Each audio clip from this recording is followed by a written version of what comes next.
Assalamu alaikum and good evening. I'm Hassan Zafar, and today I'm going to read the prologue written by Goethe. It's a prologue to his stage play Faust. It's a very famous one. And we have three characters in this prologue: the director, the poet, and the clown. Usually, those who are into filmmaking, they know when it comes to deciding what kind of story should be done.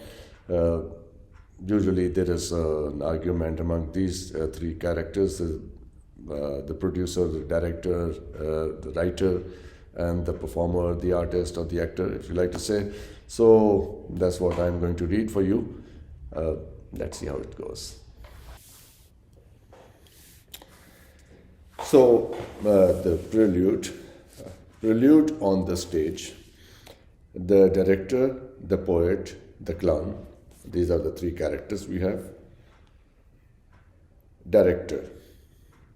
Tell me, you two, you have stood by me so many times when things were bad. What luck do you think we shall have on this tour of ours through the country? The crowd is so easygoing, I would like to please them. The posts are up and the stage is ready. And there they are, all sitting with their eyes wide open, looking forward to a treat and perhaps a real surprise. I usually know how to satisfy them, but I've never been so much at a loss as now. Of course, they are not used to seeing the best, but they have read an awful lot. We want something lively, something novel, and it has to be pleasant too, and not meaningless. For I must say, I like the sight of people streaming in crowds to the tent, thirsting in bursts like birth pangs through the narrow gate and fighting their way to the box office, all in broad daylight at 4 in the afternoon or earlier. Yes, breaking their necks almost to get a ticket, like starving men in a famine at a baker's door. No one but a poet can work this miracle on such a mixed public. My friend, do it today. Poet. Don't talk to me about the vulgar mob, the seething vortex that sucks you in against your will. The very sight of it paralyzes me.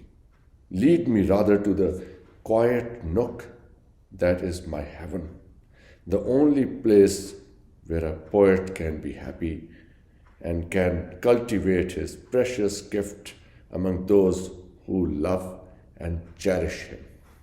These verses, good or bad, that spring to his lips from deep within him are crowded out in the rough and tumble of the day. You have to wait for years to see them in their true light. Showy things are just meant for the moment, but whatever is really good comes through to posterity. Clown. Posterity? I hate the word. What if I were to talk about posterity? Who would amuse people now?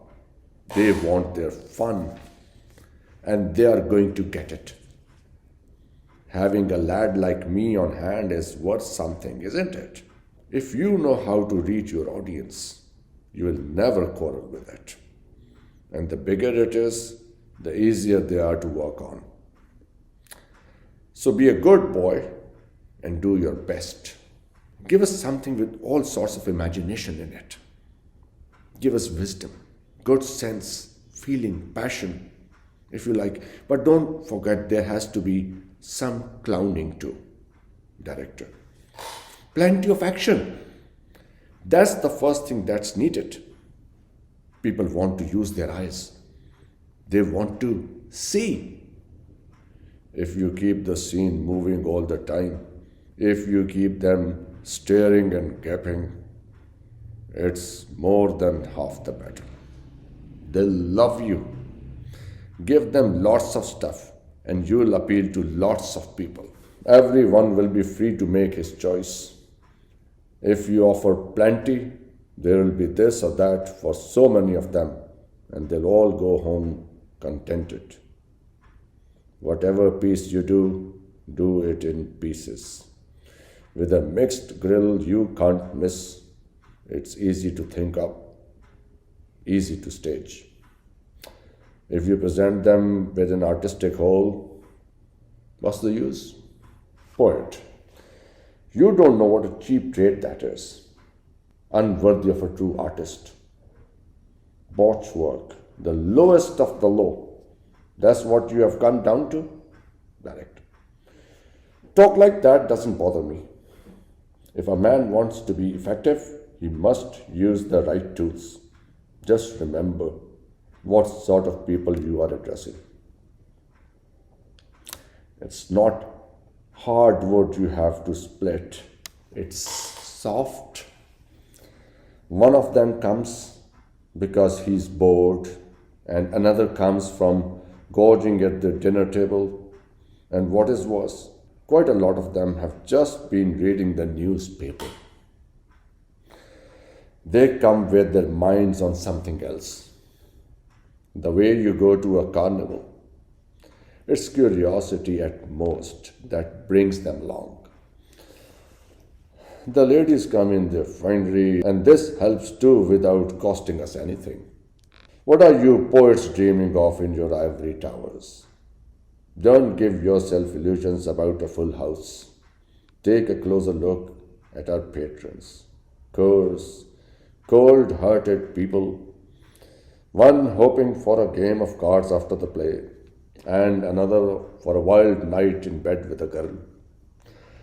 You silly fools! There is no sense in tormenting the nine muses here, I tell you.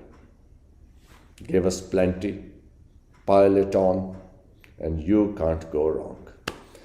Just get them all mixed up, they are hard to please. What's got you now? Are you in pain, or is it ecstasy? Poet, off you go, and get someone else to do your dirty work.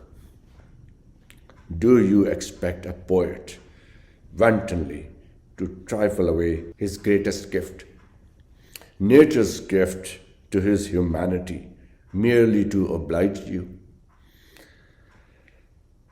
By what power is it that a poet masters the elements and moves the hearts of all men? Is it not the sense of harmony extending from him to embrace the world? Without him, nature is like an endless thread, indifferently, discordantly, turning on the spindle. No harmony in it. Who is it that breaks up the monotony, enlivens it, gives it rhythm? Who is it that can take a single thing and make it part of the great chorus extolling the universe? Who is it that blends storms and tempests with the human emotions or mingles the glow of sunset in our thoughtful moods? Who scatters all the spring flowers in the paths where lovers walk? Who makes the meager laurel into a crown of honor for all who deserve it? Who assures us there are gods in council on Olympus? It is the power of man as revealed in the poet. Clown. All right. Get to work with it. This pretty gift of yours. Try it on a love story. You know how it goes. You meet someone, you feel something, you stick around, and bit by bit, you get involved. You're all happiness, and then trouble comes. First, the rapture, and then the misery. And before you know where you are, you have a whole romance. Write us a play on these lines, but scoop it up out of real life. Life at the full. Everybody lives it. Few know it. And it's interesting no matter where you scratch it. Variety, color, confusion, error, and a grain of truth. That's the right brew. It suits everyone. The handsome young folk will turn up tense with expectation. The sentimental ones will get their fill of melancholy. You will touch life at many points, so each of them will learn about himself. They are young, they are ready to laugh, ready to cry. They are still growing. They still have their ideals, their illusions. You can appeal to that. Adults are so set in their ways, you can never please them. But the young will always be grateful for what you offer. Poet. Then give me back the days when I was like that. The days when a fountain of song welled out of me, one song after another, and never stopped. The world was veiled in mist. The budding branch was a miracle of promise. The valleys were clothed with flowers, thousands of flowers, for me to pluck. I had nothing, yet I had enough. The urge towards truth and the joy of illusion. Oh, give me back those driving passions, the deep happiness that hurts, the force of hate, the power of love. Oh, make me young again. Clown. Youth, my friend, is what you may need in the stress of battle, or in love when pretty girls hang on your neck and won't be repressed. Or if you are running a race and see the winning post so near and yet so far, or on riotous nights, first whirling in the dance, and then feasting and drinking till daybreak. But when it comes to playing the old familiar tune and doing it boldly, yet gracefully, and setting yourself a task and working it out in a happy, casual way, that, old gentleman, is your job, and we respect you for it. They say old age makes us childish, but it isn't so. Old age brings out the true child in all of us. Director. We have had arguments enough. What we want now is action. You are wasting your time over these compliments when we might be doing something useful. What's the good of talking about being in the mood or not in the mood? The mood never comes to those who hesitate. If you pretend to be poets, make your poetry. Do what you tell it to do. You know what we want. We want strong drink. So on with the work. We have no time to lose. What you don't do today, you won't find done tomorrow. Tackle something within your reach and go at it with a will. Once started, you won't want to let go, and you will work on because you are committed. You know that in the German theater, each of us is free to experiment. Today, you can be lavish with scenery and all the furnishings. You have sun and moon at your disposal and stars in plenty. Water, fire, rocks, beasts, birds. We are not short of any.